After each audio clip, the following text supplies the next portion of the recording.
part of the Press Play Podcast Network.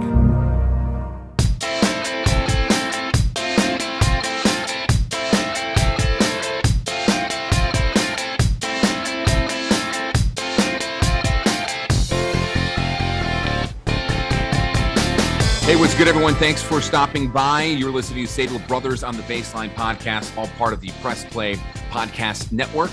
We're your hosts, John Sabol. And I'm Scott Sabol. How you doing, everyone? We have a treat of an episode for you today. Somebody that Scott and I both grew up watching on television as kids, growing up in Hudson, Ohio, and someone that Scott has been working with for the last 20 years, and someone that I'll be working with eventually here as a member of the Fox 8 News team coming up here later on this year. Our guest today is none other than Fox 8 Sports Director John Telich. Scott, he has worked in Cleveland at Fox 8 for 41 years, since 1980. That's incredible to have a career that long, let alone all at one place. And he's got so many great stories, I'm sure, starting in 1980, covering Cleveland sports. I know he covered sports outside of Cleveland as well. I'm really looking forward to this because I know there's a bunch of them we want to cover, and I'm sure there's going to be a bunch more that he's going to bring up that we're going to go, wait a minute, I forgot about that. Wow, that was really interesting. This is something I'm really looking forward to, and I guarantee you this is going to be one of those episodes that probably goes and runs kind of longer than our normal ones, but I guarantee it'll be well worth it. So join us with the interview here with John Telich, sports director, journalist from WJW Fox 8, and we will have the interview and all the great stories right after this.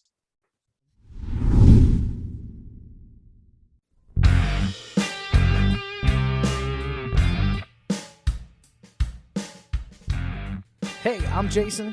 And I'm Gary, and we love ball cards. And if you love ball cards too, good news. You just found your new favorite podcast. From breaks to grading. And from collecting to flipping, join us on the Ball Card Show. The sports podcast for the sports collector.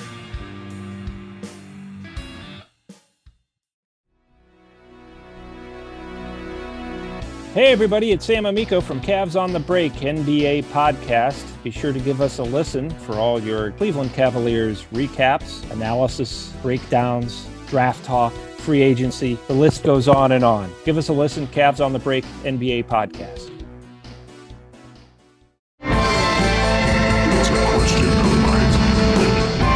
Hey everyone, I'm Holly Wetzel. And I'm Jeremy Powell. And we are your hosts of The Orange is Oranger, a Cleveland Browns podcast on the Press Play Podcast Network. We give you all the dog pound coverage that you'll need each week to get you ready for kickoff and beyond. Don't miss our breakdowns of each week's matchups, game recaps, and any and all news out of Berea to feed your Browns appetite. As we all know, Holly, dogs got to eat. That's right, Jeremy. Hit that subscribe button and never miss an episode of The Orange is Oranger Browns podcast on the Press Play Podcast Network.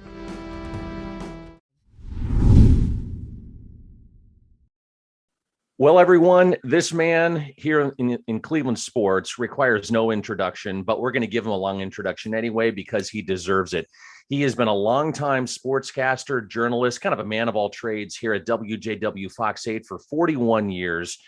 He has been on the air since September of 1980. He has covered so many huge sporting events. And I mean, you name it. If you think of Cleveland sports and you think of sports journalism here in Cleveland and Northern Ohio, you think of this man. Joining us live is WJW Fox 8 sportscaster, journalist John Telich. John, how are you? It's a pleasure to have you on the show.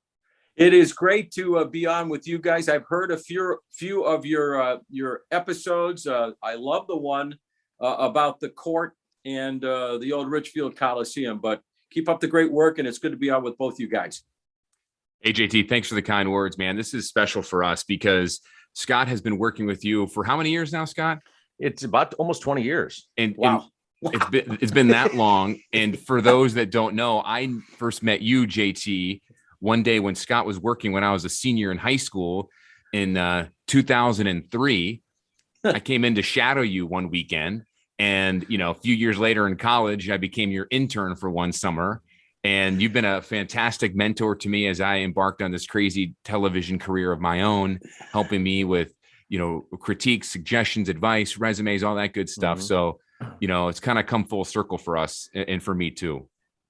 Well, it's kind of cool too, that, you'll be joining the gang and just being part of our our great stable of outstanding, journalists and sports folks here at Fox 8. So I couldn't be happier for that aspect of the deal, but it was always a pleasure to hang with you, to talk with you, to give you a little bit of advice. And that's what I get more pleasure out of over the years, just having not necessarily a say, but maybe a little bit of input or a good word, a piece of advice, something that keeps an individual inspired and motivated. And I really think your true worth is how you build up other people, not just how you build up yourself. Yeah, well said. And I appreciate that. Thank you. It's been a great journey, and I'm glad we can get you on here and talk Cleveland sports and everything that we know, and want to know some great stories about where you came from in Cleveland, and then all the fun stuff that people may not know. Well, I grew up in Euclid, Ohio, and I always wanted to be a sportscaster. I was one of those kids that grew up in this city, and I used to listen to the broadcasts of the Browns games, broadcasts of the Indians games, and wanted to be one of those people. Always wanted to have an opportunity at least to tell the stories of the great athletes here in Northeast Ohio. And so not that dissimilar to a lot of young folks that wanted to get into the TV business. And I was fortunate. I went to Ashland College. The biggest reason I got to Ashland College was my brother was there the year before. Oh, no kidding. And yeah, I'm on the air with with you guys, the Sabol Brothers. And when we were growing up, he was Big T and I was Little T, because my brother kind of paved the path for me to get to college, to Ashland. And when I got to Ashland, I just got immersed into all things radio and TV, and I learned the ropes from some fantastic people, Larry Heiner, Dick Lighty. I can never speak about my career without giving them a shout out. I'm so beholden to them. It was just wonderful. And then fortunate to work in 3 small markets, to build my resume, and then to get back to Fox 8, or back then it was a CBS affiliate, and get to Channel 8 in 1980, and the start of a real wonderful journey covering sports here in Northeast Ohio. So, John, you talk about how you always wanted to be a sportscaster. Did you have a sportscaster idol growing up? I'll give you an example. Like for me and my brother, of course, it would have been listening to Joe Tate and Neb Chandler. For you, who would it have been? Well, it was Casey Coleman's father. Ken Coleman was a phenomenal sportscaster. He's a Hall of Fame caliber play-by-play guy on many different sports. And he did a lot of TV work back in the 60s at the ABC affiliate, Channel 5. And he hosted a show called The Quarterback Club, which was basically the rehashing of the highlights of the game that took place in the weekend before. So he was one of my quote unquote idols. Gibb was a tremendous influence to me. When I went to Ashland College and I did the sports every night on the Channel 2 station, the TV station there on campus, I envisioned myself as Gibb Shanley. And in those times, Channel 5 was just a monster in the local they had the Eyewitness News team with Dorothy Fuldheim and John Hambrick and Gibb and Don Webster. And I always envisioned myself to be like him. On the national level, you can't talk about sports and scene setting and storytelling and capturing the moment without discussing the great Jim McKay. And he was the Olympic host for so many years, which also, as the years went by and he faded into the background, then Bob Costas took over. But first and foremost, my influences were Gibb, and Jim McKay was really huge. And what I wanted to do to be able to be at big events and to have an opportunity to describe them. Hey, John, a follow-up question, and I don't want to get too deep in the weeds about journalism too much, sure, but you probably know this. I like the history of things. It gives me perspective in my head. And when I go around the station, I talk to, people who worked at the station, especially with me, we remember the days where it was, tape. And then you had the 3/4 tape, the bigger tapes. When you were in college, were you guys still shooting on film back in the mid-70s, or had you made the transition to tape already? Well, at Ashland, we had just very minor amount to shoot, and it was videotape. It was reel-to-reel videotape that you lugged around, this big, bulky, gigantic suitcase thingy. And so we taped in that respect. But when I got out into my first couple of jobs, Rapid City, South Dakota was my first one. We shot film and we were into tape. And then in Cedar Rapids, Iowa, the same deal. We shot film. I shot film. I processed the film. I spliced the film together. I made the A roll and the B roll, and they rolled those simultaneously. And that's how a story went on the air. And I just found that to be not just fascinating, but a great way to learn the craft, because guys, nowadays you can go out and shoot a bazillion minutes worth of content and cut it down into your 2-minute story.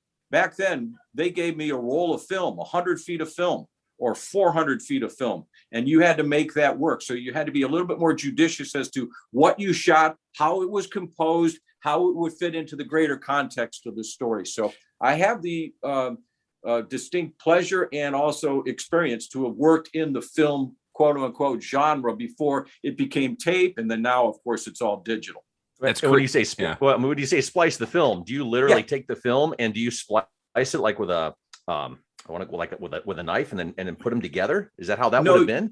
What you had was you had this contraption that you put the one side of the film to the other side, you put them together, you cut it, and then you rubbed off the residue from the one side, you applied glue to that, and then you pressed them together. And then when that was, after a minute or so of that, you could take that out and hang it. We used to have these contraptions that had hooks on them, and you would hang by the sprockets the film, and it would hang down, and you'd see, all right, that's my shot of the quarterback throwing the pass. Okay, that's the shot of the tackle made by the defensive lineman.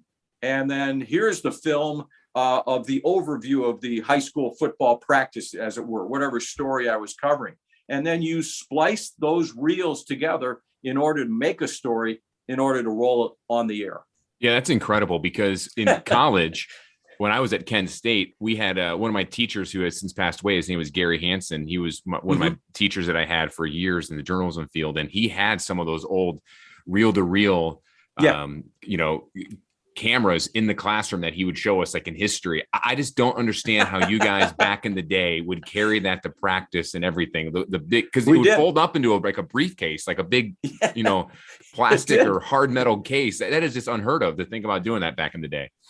Well, also back then when I was in Buffalo and I was in the process of putting videotape highlights together. Let's say it's a Sabres game. Sabres are playing. We are rolling on this gigantic machine in the control room. It's got 2-inch wide videotape, and it's recording the game. And so I would have to be in that room with the engineer and say, at this particular instance on the film and the time on the film, that's the beginning of the shot. And he would have to manually go set a cue to start the edit. And then he would roll both machines at the same time, the machine that had the video on it and the machine we're going to put the highlight onto. It was very cumbersome. It made me appreciate, nowadays I sit back and see how quick and fast people can put stories together. Heck, we can edit stories on our phones now. And back then it was really cumbersome. So again, it just kind of made me appreciate the process, and knowing that I've had a career that's been long enough to go back to the film days and then transition to today's internet era, social media type of a scenario. So JT, when you got to Cleveland in 1980, obviously you're born and raised in Cleveland, but when you came back after your few other stops, man, you picked a great year to start your Cleveland sports broadcasting journey, covering the Browns and the Cardiac Kids. I really did. The first game I covered was they had already started the season, but I think they played the Kansas City Chiefs. They won that day. And when I started at Channel 8, and kudos to and thanks very much to Virgil Dominic for hiring me way back then. But when I started there, Jim Mueller was the main sports guy. I came in to do the weekend sports. I was replacing the late, great Freddie McLeod. And when I started at Channel 8, Jim Mueller took me everywhere around the city. Jim was so connected within the sports community of Cleveland. And Jim would introduce me to, I met, Sam Rutigliano. I didn't just meet them like here's a guy starting his job. Jim really helped pave the way for me. I knew all the Indians. I knew that knucklehead Doug Deacon from the jump, right when I started covering Browns practices and whatever. So Jim was invaluable guy to work with. And that's what it was like. It was the Browns were the big deal. In that season, they won a game on the road in Houston. And I'm not kidding you. There had to be about 10,000 people at the airport when they came back from Houston. It was off the charts. It was crazy, but it also was a harbinger, if you will, to know if you're outside looking in at Cleveland football, how insane the fan base is here in Northeast Ohio, how much they want a winner, and how obviously they're still waiting for that winner, but one day it's going to come. So the following year, 1981, of course, with the Indians, and they weren't the best. The 70s were not a decade that was kind to the Indians, but of course, the no-hitter, right? Lynn Barker's no-hitter. Can you take us back to that day? I mean, everyone says they were at the game, but what was the reality of that for you kind of on the inside? Well, first of all, guys, we back in those days, there were only 3 TV stations. So I felt very honored to be in a very tiny little fraternity that and people got their news from the 6 or the 11 o'clock news. And back then, the 3 stations did 6 and 11 news and very little else during the regular day. So I would do my 6 o'clock sportscast. I was doing it on May 15th of 1981. I did the 6, and 6:30, I hustled down to the stadium because I always wanted to make sure I was present at as many games as possible. So I'm down there. I'm watching this game. They're about 3 innings into it, and I'm just getting the feeling you just had that sense, the way Lenny looked, the way his curveball was, just everything about Lenny looked like it was going to be a rough night for. So you were thinking there is potential for a no-hitter. So I was a one-man band back then. I had the cameraman with me at the station, but there was no sports producer. There was no one back at the station to keep tabs on things for me. So I hustled back to the station. I put together most of the show other than the real Indian stuff. And then I raced back and I made arrangements. And to do live shots back then, it wasn't as snap your fingers kind of a thing. So I had to make sure we had the right people in place so that I could be live at the stadium if it was needed. And sure enough, it was. It was an amazing night. And so it happens. And me and my cameraman, we rush out onto the field and we're out there. We're on the mound. We're with, the players are just hugging Lenny and they're jumping up and down. And we're right on the edge of that. And as soon as that started to break up and Lenny was being escorted off the mound, I tried to get close to him. And I remember getting knocked back by one of the security people. But it was just an amazing electric night. It wasn't a great night. We all know that lakefront, as you know, Scotty, you've done the weather here for so many years. You know how precarious the weather can be. I mean, that was May 15th and it still felt like it was in March, So, we did the interview with Lenny and I was really fortunate that I had a great team of people that worked around us that night and we were able to get a pretty good reporter on the air. And I was pretty proud of it. JT, would you say that's your favorite municipal stadium memory? I would say the most memorable for me, as a kid, I saw Sonny Siebert throw a no-hitter. So I thought that was kind of cool that I had a chance to do cover no-hitters and also to be a fan at them as well. But as far as being present for something huge, as an 11-year-old being taken to the NFL championship game in 1964 with my father and my big brother, that would be the big highlight, if you will, from that old place. Wow. When they beat the Colts in 27-0 in December of 1964. That was a huge memory for me. And it made my Christmas because I don't even remember what I got for Christmas that year. And 11 it's a pretty cool age to, you're still thinking of a lot of stuff. And I don't even know what I got for Christmas. All I knew was that in the time leading up to Christmas and the few days, I think it was on the 27th of December, but the time leading up to the game, that's all I wanted for Christmas was to be able to be at the game. And in those days, there were blackout rules. So, the games could not be shown locally. So I remember in a playoff game leading up to it, my dad would take me and my brother and a few of his friends and their boys to like a hotel room in Toledo, which was far enough outside of the quote unquote blackout area, so we could watch those games, and weren't fortunate enough to be at the game with tickets. Do you still have that? Do you still have that ticket stub of that game? I do not, but I do have a football from that football team. It's a white football. It's since faded, and it's really even hard to discern some of the autographs that are on it. But that's my one piece. But something, guys, sports. I understand the need for memorabilia and all that, but there's so many wonderful treasures I've got in my head and in my heart that were experiences that weren't documented. They're not NFTs. They're not social media moments. They just happened, and I have them in my head and in my heart. And it's kind of cool to have them with me anytime I want to call them up. So, John, there was one thing that I know we have not talked about, and it just kind of popped into my head on our show, and maybe we need to explore it because it's been a kind of a long time, is indoor soccer down at the Coliseum. I remember as a kid watching the Cleveland Force. I'm not a soccer fan by nature, but I remember watching those, and they were really entertaining. Kai Hoskevy, all those guys. Any memories uncovering, the Cleveland Force and then the Cleveland Crunch? Very big memories with the Force, and obviously in subsequent years the Crunch as well with Hector and those guys on those teams. But the Force was so big because they had these kind of 2-for-1 deals, and they had great in-season incentives to go down there. So they had great crowds, and I think the reason they were successful was largely on the sheer force of personality of Mr. Wolstein and his son Scott.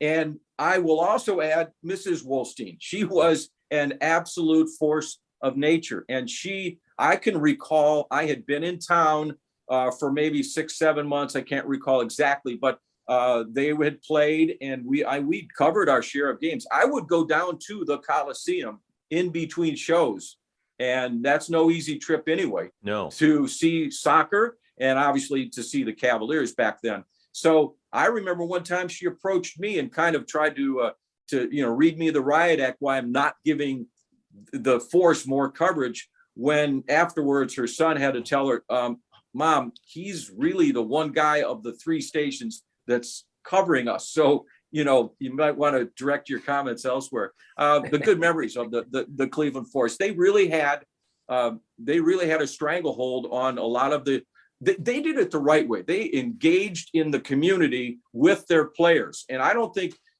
Doug Deacon would go out on Tuesdays and he would go to the charity of the week or what have you. And he was very giving, like some of the Browns players were. But I don't think he was sanctioned by the Browns to do any of that stuff. He just did it because he's a good guy. Mm-hmm. Well, the Wolsteins, they said, you're our players and we have to grow this sport. In order to grow this sport, not only do you have to be great on the indoor soccer pitch, you've got to get out into the community and kind of show people who the Cleveland Force are. And I thought they really made that a successful franchise. And then it broke up. I think he had problems with the league, and he basically said, I'm going to take my ball and go home. And he disbanded the Cleveland Force. And that was unfortunate. I recall that was like during the Marty Schottenheimer Browns era. So It had to be like 87, 88. I don't have the exact year. But Cleveland Force was sorry for the pun, a force of its own right back when we covered sports. Speaking of those mid to late 80s, there was some talk with Municipal Stadium at the time to put a dome on it and renovate it in a way where at the time that wasn't really possible, or you didn't see it in the NFL very often. What do you remember about those plans, the talk of that era? Because a lot of Browns fans and a lot of our younger listeners listening to this podcast may not know that the old Municipal Stadium almost, well, at least had plans to renovate it in that time to put a dome on it. Right. Called the Dome Stadium Corporation. Wasn't that what it was called? Well, it was this. It was championed by a politician by the name of Vince Campanella. He was the county commissioner, and by him taking that under his wing and basically making it his, one of the big causes that he was going to push, it cost him his political career. It really did. I don't think people were ready for a dome stadium, but I can recall, guys, and this was a harbinger, if you will, of what was to come with the baseball stadium. And I remember, going to Toronto to do stories in the early 90s about this amazing stadium, the Sky Dome thing, and being there to interview officials of Toronto about what it would mean to Cleveland to do something similar to this. And boy, I look back and I say they really wanted an outdoor stadium because Cleveland's Cleveland and it's football and all that stuff. I get that, but just think if they had been one of the forerunners in getting an indoor facility that you could have major events in, you would see a lot of those types of things happening in Cleveland instead of like the Indianapolises of the world. But there was a lot of discussion, guys, about a dome stadium in Cleveland, but it just didn't really, I saw the design, some were like hexagonal in shape and all this weird stuff, but nothing ever, we were pretty good at talking up storm about ideas for things to do, like a bridge to Canada and all of those types of things. And they just didn't take root. Bridge to Canada. Now that would have been, that would have been an undertaking going right across Lake Erie. You betcha. Crazy.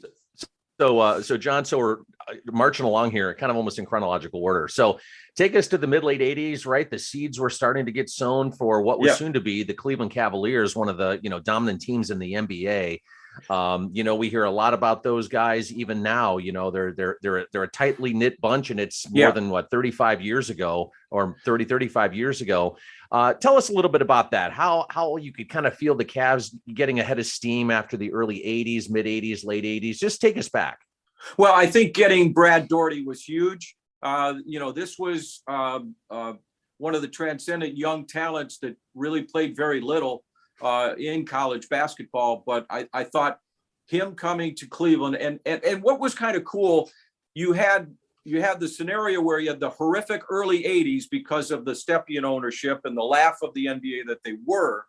You had him threatening to move the team to Toronto and the Cleveland media basically calling his bluff. I remember that night vividly because I flew to Toronto with him and a few other people to cover this story. He went to Toronto to say, we can bring a basketball team to you. But as he was doing that, he was just getting lambasted on the air by Pete Franklin and some of the sports talk people here in Northeast Ohio. So you went from the laughingstock of the NBA where they changed rules to keep the Cavaliers from, hurting themselves, to them getting rescued by the guns, to them eking out an existence, and to them getting World Be Free. And then they make the playoffs, and then they're in the middle of the 80s, and it's time for them really to take off. Wayne Embry's in place.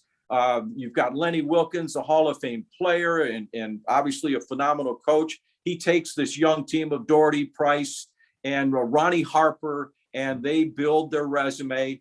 And then when they make the deal to get Larry Nance, they traded away Kevin Johnson.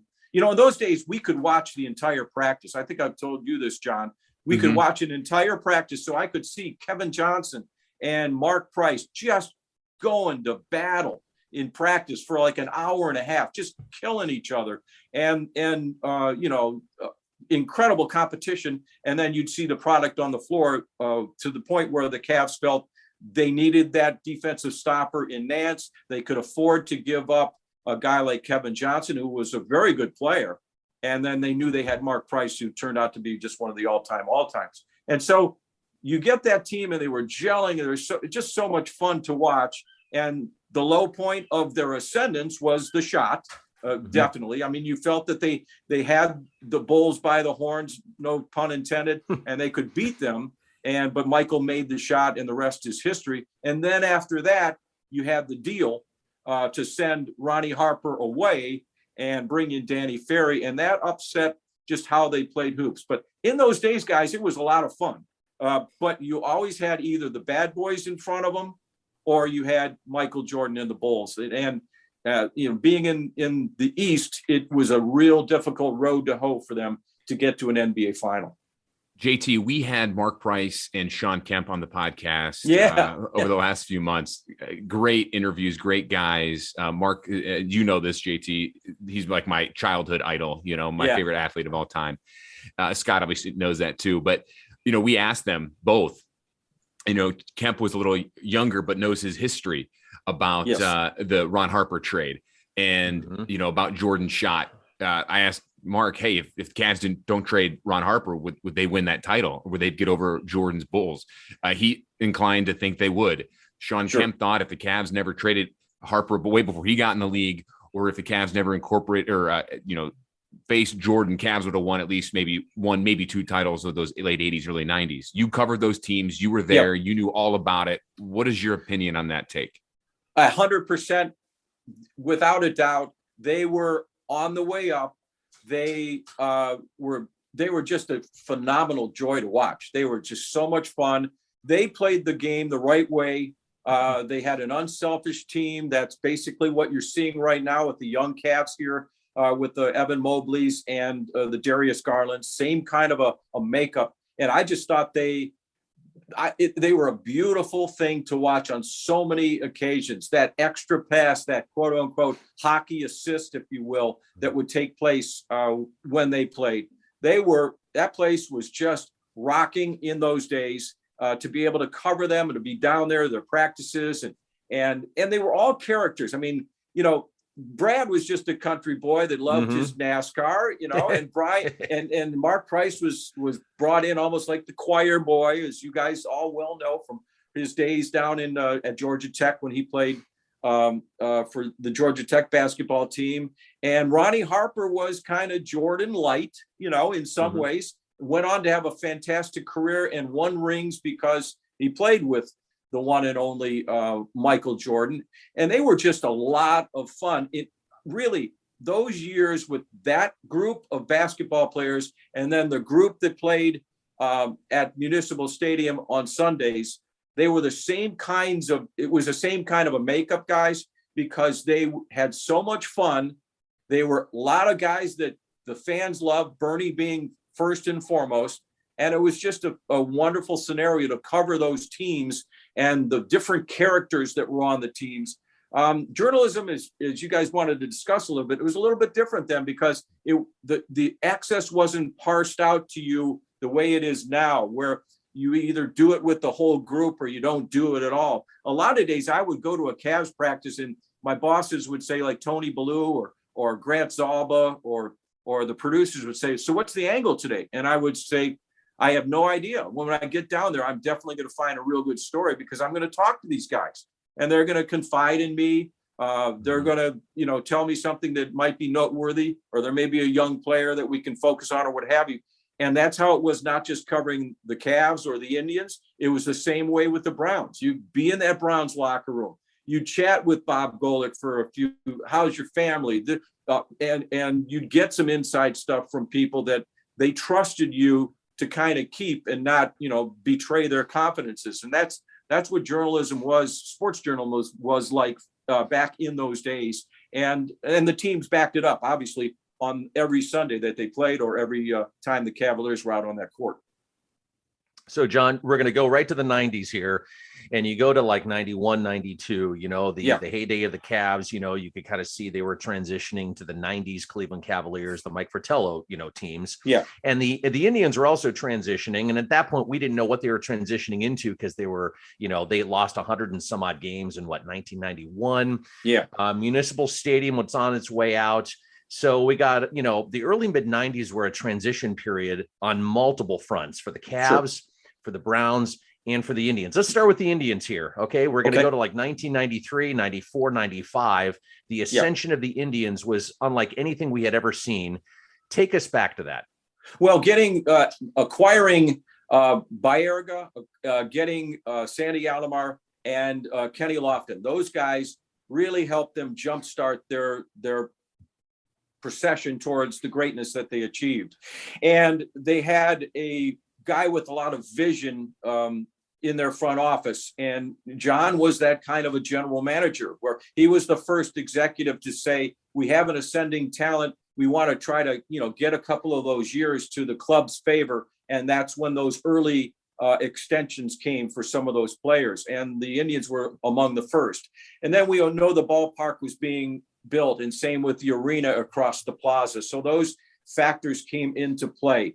And, Grover, when they really took off, was the perfect manager. He was a product of the system. He played here, as everybody knew, and it was just so much fun covering the Indians. It started in '94. I know it was a weird year because of the work stoppage, and they didn't play a full season. There was no postseason that year, but you knew you had something really special. And it went back to that whole feeling we had, guys, with covering the Cavs, with all those cool characters. The Indians were the same way. You had that growly faced guy in Albert Bell that was just one of the most transcendent mashers baseball's ever had. You had him, you had Omar, you had Sandy, you had Jim Thome was young. I mean, in '95, I think Manny Ramirez was either hitting 8th or 9th, it was ridiculous. It was so much fun. And so it also coincided with the Browns leaving.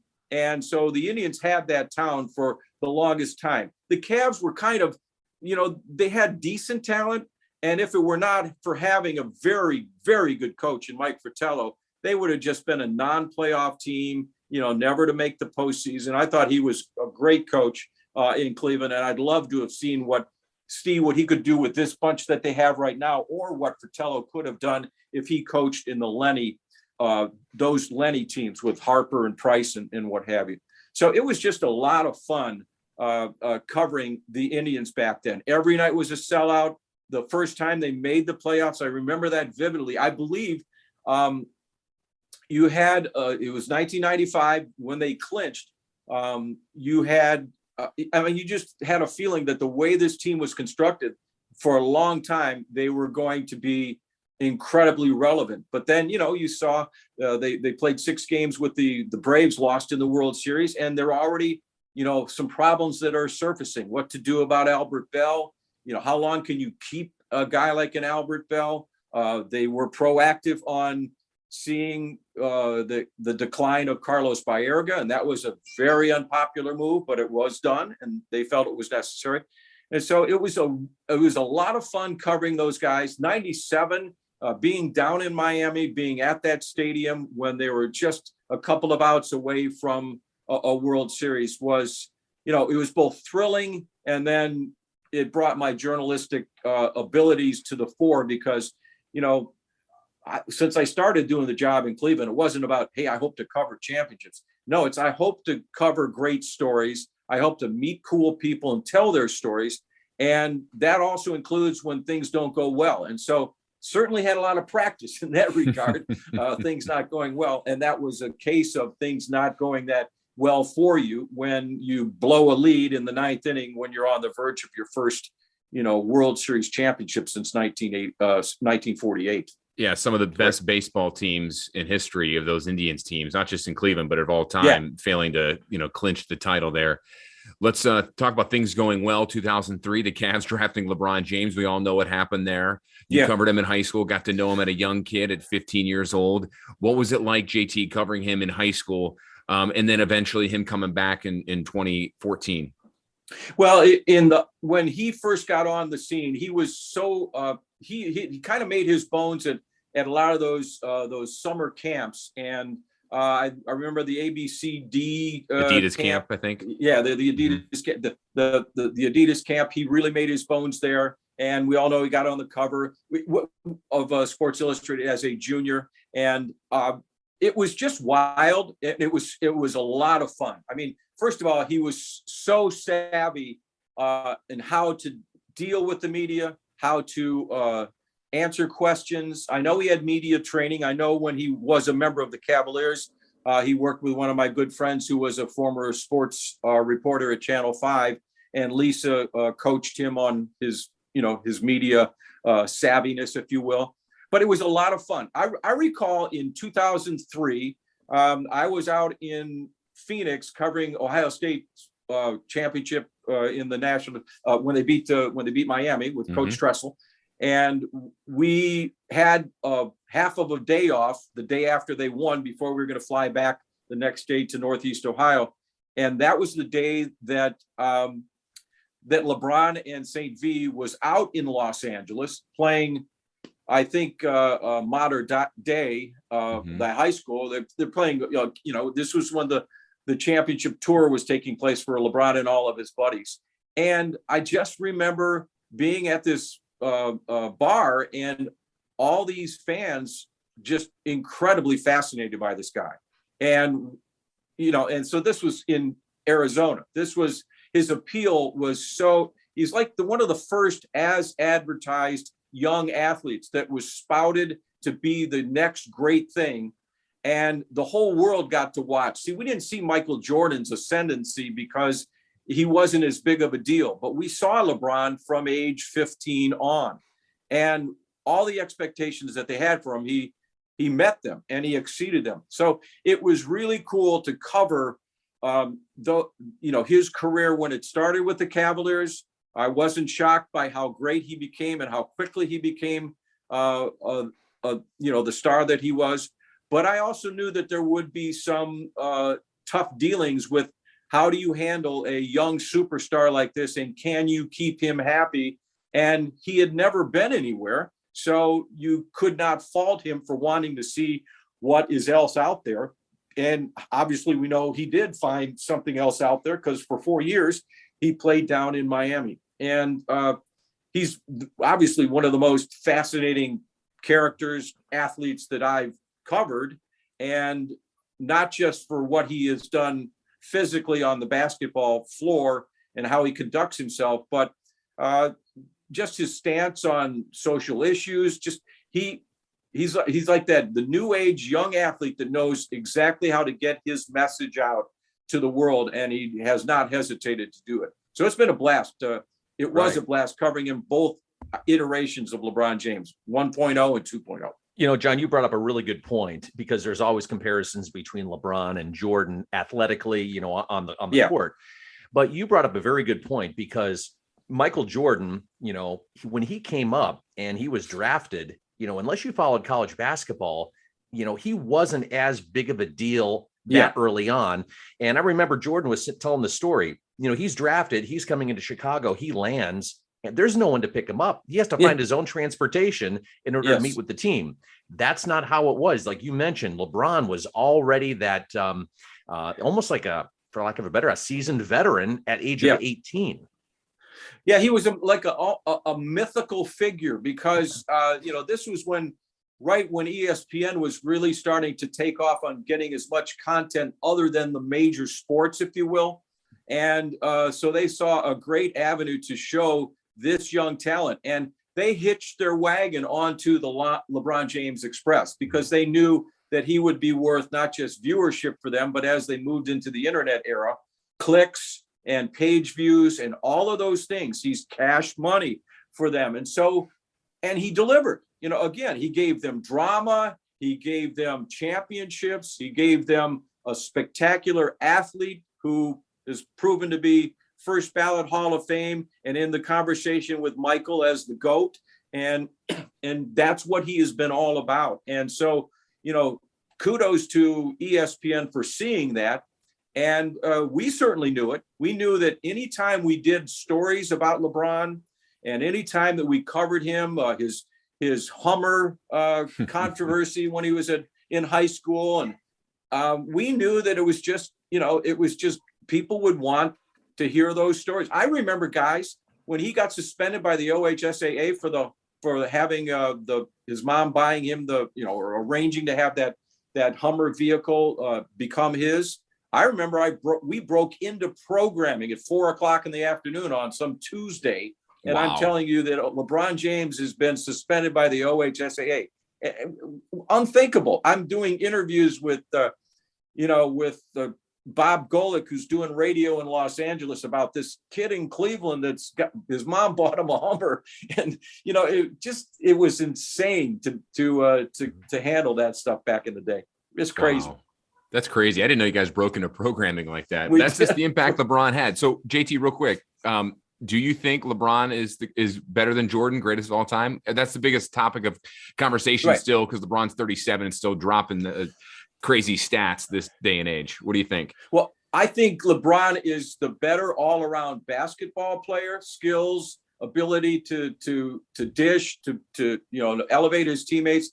But Michael's the greater winner, the greater champion, if you will. And Michael did the tougher thing. Michael never left with his hand-picked group of guys to go chase a championship. He stayed in Chicago, and he did it the tough way. And obviously he won 6 of them, which is still, better than LeBron. So my edge goes to Michael Jordan as the GOAT. Absolutely. Over those two. If you're just going those two guys, my edge goes to Michael over LeBron.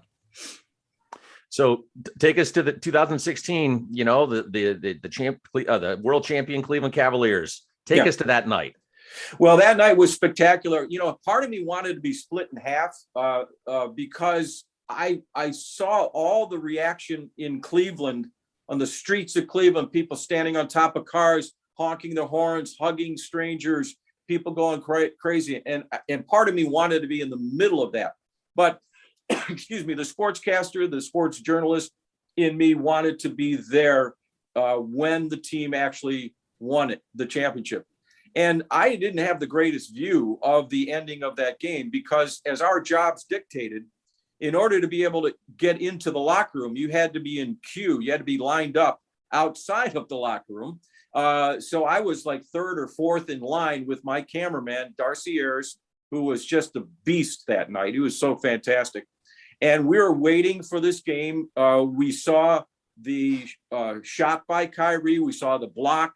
We saw the end of the game on this little tiny, I'm doing this Zoom call with you guys on my iPad. And I saw that final great plays of that championship on a TV that was not much bigger than my iPad, not much at all. So I'm watching that, having I was really excited for them. And then it was just a surreal night, guys, because the team comes, off the floor after their on-court celebration. They all filter into the locker room. LeBron shows up holding both trophies, the MVP and the O'Brien, and then they go in. And then all of a sudden, family members start to walk into the locker room. And we're still waiting. And we're getting impatient because we want to get in there. We know they're in there doing their celebration. We understand that.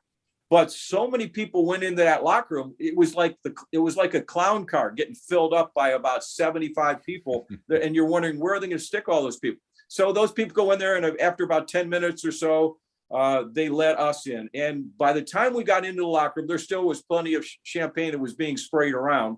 But we get into the locker room, and there's about an inch of champagne on the floor, the entire locker room. So they really must have done some amazing spraying. And the first person I interviewed was Kyrie. And see, people have to understand, we had a live unit that Darcy was carrying on his back. And it's a contraption that allows you to go live back in Cleveland. They took me live in that locker room.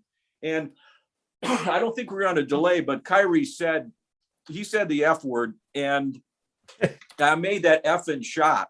And we never got any flack, so I'm assuming we were on enough of a delay for people back in Cleveland to filter that out. And that was just the start of the interviews with all the guys. And it was a wonderful feeling. And then you take it to 3 days later when the parade took place in Cleveland.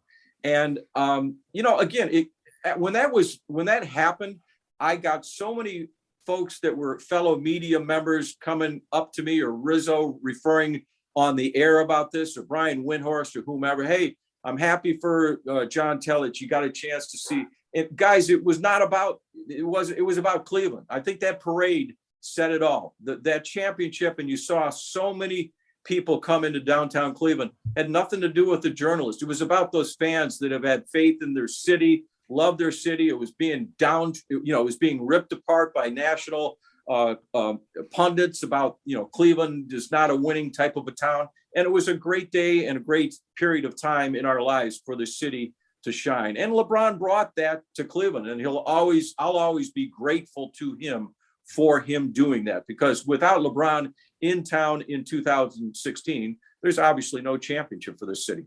Yeah, you look at that parade real quick, JT. Think about all the people that were there. Just imagine if the Browns would ever win a Super Bowl, how many more people would be downtown? Oh, man. It would. I can't even put into words how many people would show up. I mean, maybe the weather being bad in February of one year would prohibit some of it. But you guys know we had a parade for an 0-16 football team. So I think people would show up if the Browns ever won a Super Bowl. So JT, with our podcast, as you know, we like to do rapid fire questions at the end. They're real, short questions. Before I get to that, and this is kind of like a little inside thing, I want to ask you, do you have any good Danny Coughlin stories? The question is, how many good Danny Coughlin, of course, we hope to have him on the show. Mr. He loves technology, in case everyone wants. No, not really. Do you have any good Danny? Right. Any good Danny Coughlin stories who, used to work at Fox 8, still does Friday Night Touchdown? Well, I love Danny, first of all, and he's one of the greatest storytellers, not just in Cleveland sports media history, but in Cleveland history. He's so fantastic at telling a story. And he really is the quintessential storyteller because he can gather his stories in any kind of a venue. And the joke always was, I'd be running the shop. I'd go out and do my couple stories, get everything put to bed for my pieces. I'd tell Casey what we had, or if it was the Rizzo era, I'd tell Rizzo what we had, blah, blah, blah, blah, blah.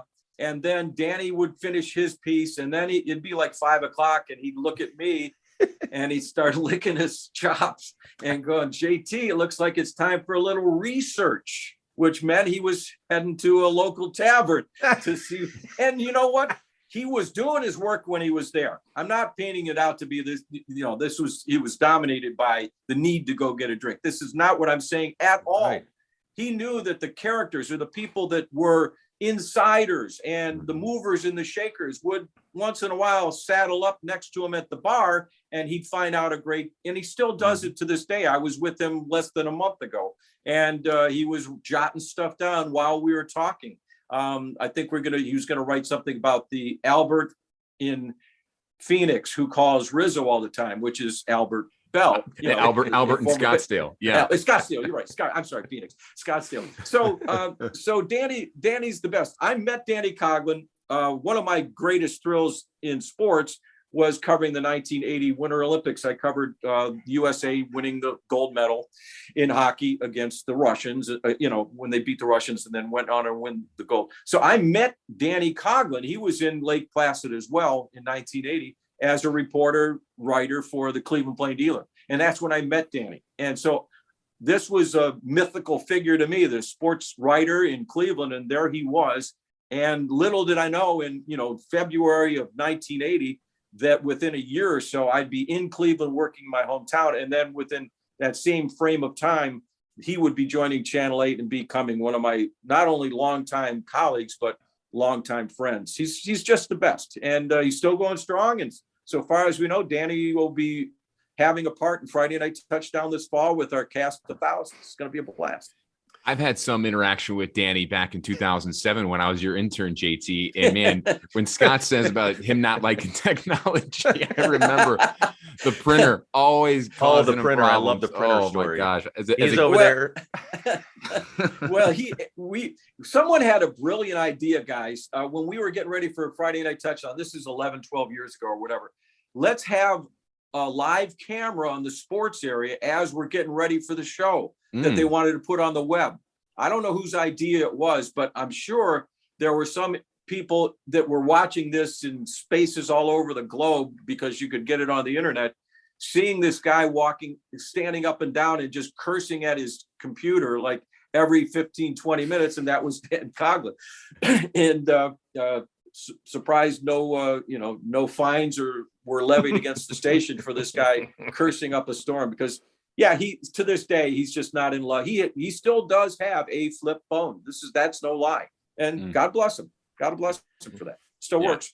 We're looking forward to getting Dan Coughlin on the podcast and hearing. We might have to go over there. We might have to dial in or you're not doing that on Zoom, boys. No. So, JT, what's your favorite Cleveland restaurant?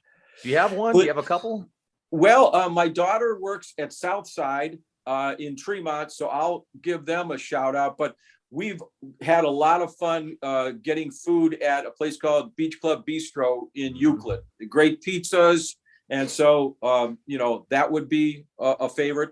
And my oldest boy was married, and Soho in Ohio City is the restaurant where we held the reception.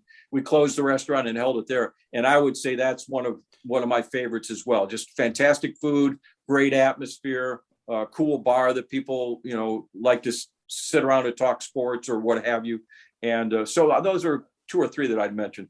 I've been to Soho. They have some really good chicken and waffles. Oh, it's the best. Yeah. It's the best. Favorite TV show you're streaming? Because you're a hip guy, JT. You watch all the hip shows that we all watch and all the kids watch. You're so finely tuned into everything. Even when Game of Thrones was going on, I mean, you were dialed in, man. What is your favorite show you're streaming now? Well, I'm literally just engulfing everything that Taylor Sheridan is producing. He has done Yellowstone. He's doing a show that's the prequel to it called 1883.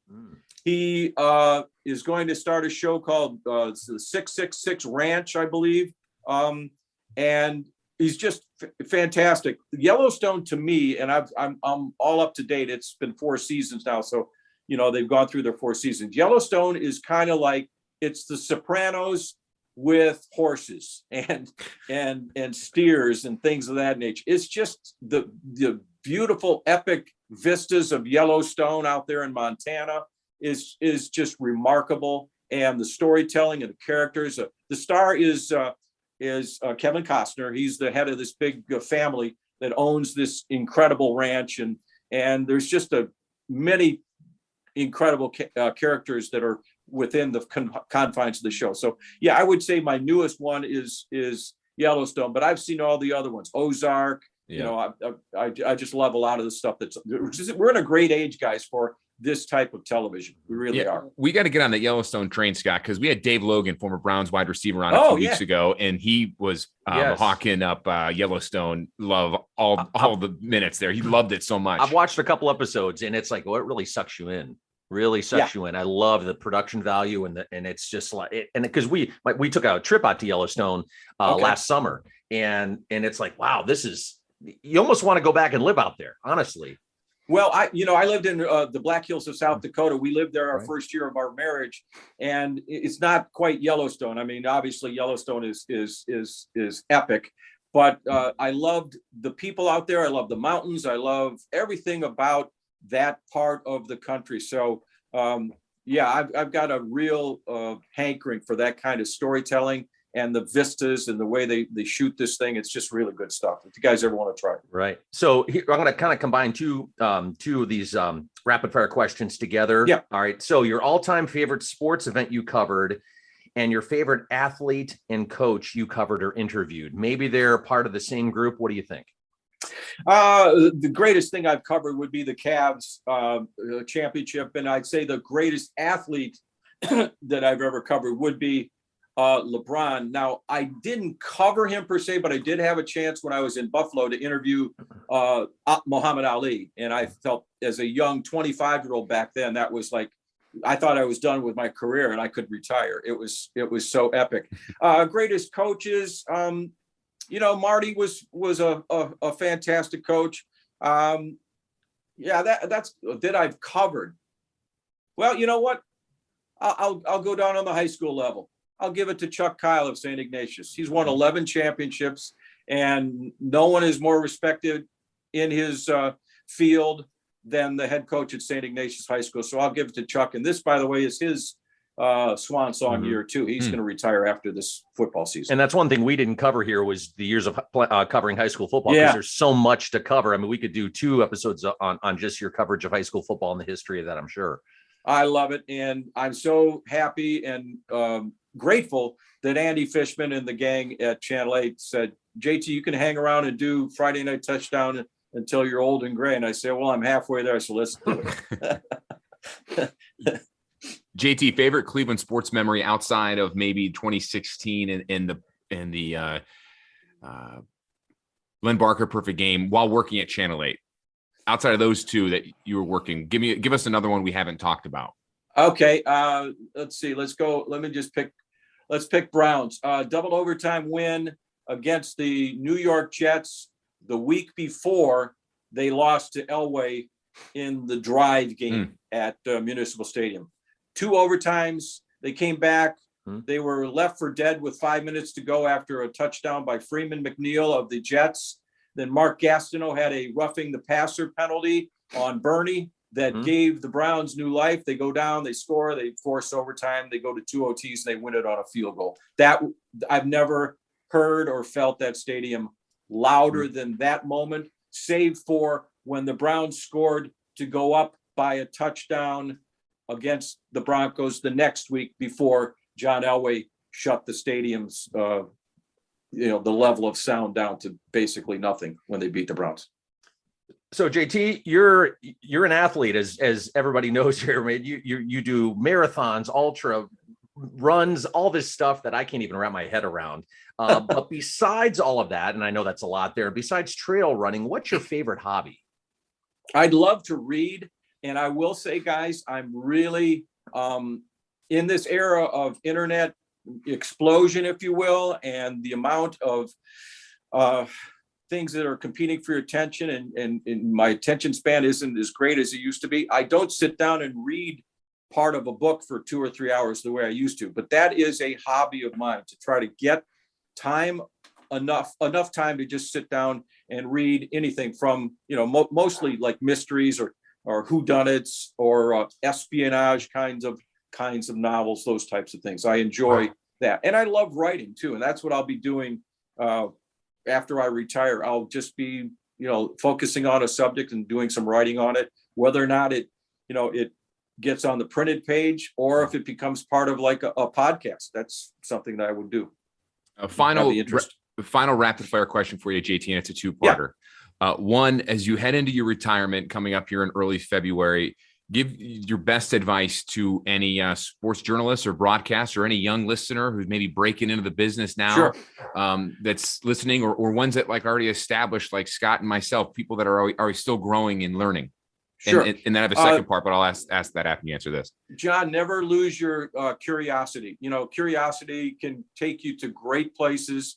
It can open up avenues that you never thought possible. So always have that curiosity, and be, as I just said in my previous answer, be as well read as possible. And I don't mean mysteries. I think just material. Be, tackle a subject that you can be adept in. I remember when I told you when you were trying to get your first job, find something that you're really knowledgeable about it, and then let the world know, because you've got that talent. Baseball, football, whatever it is, and take the time to establish your, I know people hate to hear the word, but your brand, but let people know that John Sabol, Scott Sabol are about this and can tell you stories that only they can tell, because they're special in what they do. And final follow-up to that, JT, is, you're moving on after 41 years in television in Cleveland. You're retiring in February. I start actually the day after you do. I know we'll still work together though on Friday Night Touchdown, which is great for me, because I finally get to work with you, someone who I grew up watching on TV, and then of course, growing up with you and you becoming a mentor to me. So, what are you going to be doing now as you head to that next phase of your life into retirement? What are you going to be doing instead of going to Browns practice and all that? Well, I'm not going to have a love affair with my telephone the way I did before, guys. It won't be as crazy. I don't think I won't be one of those heads down people as much as I was before, because you really do get tied to that, and it's stressful. So I won't miss that, but I will be, going to events that I wasn't able to get to before, whether it is an, ultra marathon in another state or far away, where I could say, I can't do it. In past years, I would say I can't take part or even attend it because of Brown season or this or that. So I'll be able to have the ability to do that. And my wife and I love to hike, and that's where the national parks are going to come into play, where we'll get out to the Yellowstones of the world or to the Grand Canyons or what have you, and to be able to do those types of things. But I'll still be doing, as I mentioned before, I love to tell stories. So, podcasting's a venue where you can do that. Writing is another way. So I'll have my fingers. I'll always be exploring. My late father-in-law, my wife's pop, passed away about 5 months ago. He was 97, and he was just always had this insatiable curiosity about the world. And he was always trying to find out more. And he wanted people to know things that he learned. He had such a great excitement. I think that's what kept him to be, a long-lived individual. And that's what I hope to do. Continue to have that thirst and knowledge to be better. Oh, hey, no problem, JT. I tell you what, that's a big deal. Always keep learning. JT, Man, for every story you have, there's always a bunch more questions. But you know what? We're going to end it here, and I'm sure we're going to have you on the show again here in the not too distant future once we get into the heart of springtime. John, do you have anything else, John? I mean, I'm sure you do, but yeah, like Scott said, we could keep going on and on for hours and hours. I guess one little question for you. Dan Coughlin has written many books. Yes. Is writing yes. anything for you that you would want to do in terms of writing a book of just your journey in working in Cleveland sports for 41 years? Well, I'd like to do, I would like to write things that I was involved in, but I'd like to tell the stories. One of my favorite podcasters is Malcolm Gladwell, and Malcolm, he's a phenomenal writer, and you'd be just as happy seeing what he puts out on the printed page. But he can tell stories and then use the sound bites. And that's the essence of creative storytelling / podcasting in this day and age. So that's what I would, if I'm writing something, my take on something, it would be that something I'd put out there on that kind of a format. So stay tuned, as they say. JT, it's been an honor and a pleasure working with you for just about 20 years at Fox 8. And I know you too, my brother, buddy. It's been great. And we wish you all the best. I know you still got a few more weeks here at the station, but we wish you the best. We wish you and your wife and your family nothing but the best here. And just enjoy your time. You've earned it. Thank you very much. I really plan on doing that. Just enjoying my wife. She has been my rock. She has been my inspiration. She has been everything to me. And I don't make this journey. It wouldn't be pleasurable to be on this journey if it were not for the woman I've always called the bride. And she will remain the bride, even though we're past 45 years of marriage, but she is the bride. That's my girl. Congratulations on that. 45 years. That's incredible. And congratulations again on 41 years working in Cleveland and television at Fox 8. Thank you, JT, for coming on. And thank you again for always helping me in my career. Just as a 17-year-old kid, shadowing you one Saturday evening to your intern. And then as I grew into this crazy business, all your help and guidance has been greatly appreciated. So I personally cannot thank you enough. And I'm looking forward to falls finally working with you on Friday Night Touchdown, which is going to be a treat for me. I'm excited about that too, John. And yeah, I think you've already got it within your heart. Just pay it forward. That's all I ask. Just pay it forward. Well said. Thanks, guys. Thanks, JT.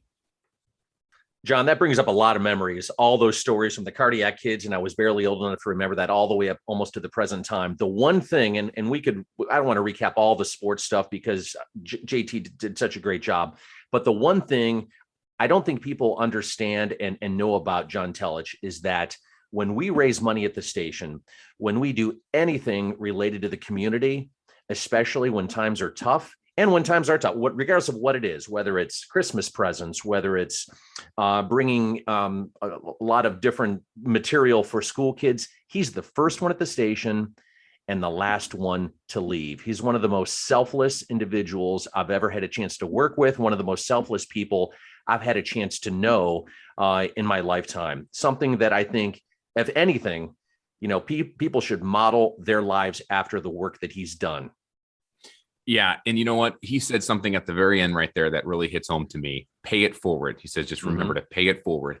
And that could be in your community, donating your time, helping other people. And one aspect that I think people would want to know about John Telich, about paying it forward, is helping other people in the industry. I know countless times of colleagues and friends of mine in the business as young broadcasters years ago, and even to this day, have reached out to him, someone that he has never even met, through LinkedIn, through Twitter, and just to establish a communication with. And he'll take his time and exchange emails, phone calls, give them advice, critiques on their resume, and just help out the fellow broadcaster. So for me, I've seen that personally for myself, but also for other colleagues that I know that have never met him, that don't know what he has done in the industry or in the city.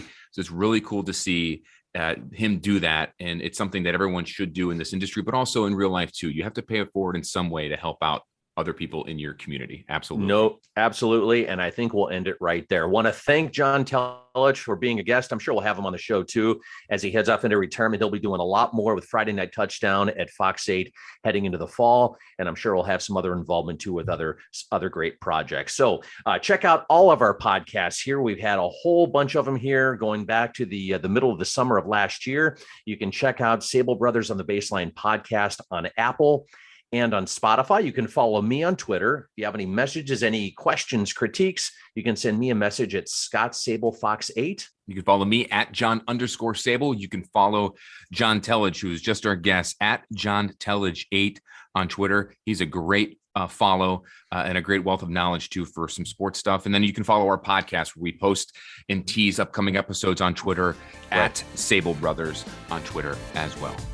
Well, thank you for listening, everyone. We'll see you guys and hear you next time right here on the Press Play Podcast Network. You're listening to Sabol Brothers and the Baseline Podcast. Scott, we'll talk soon, man. Take care. Talk to you later, John.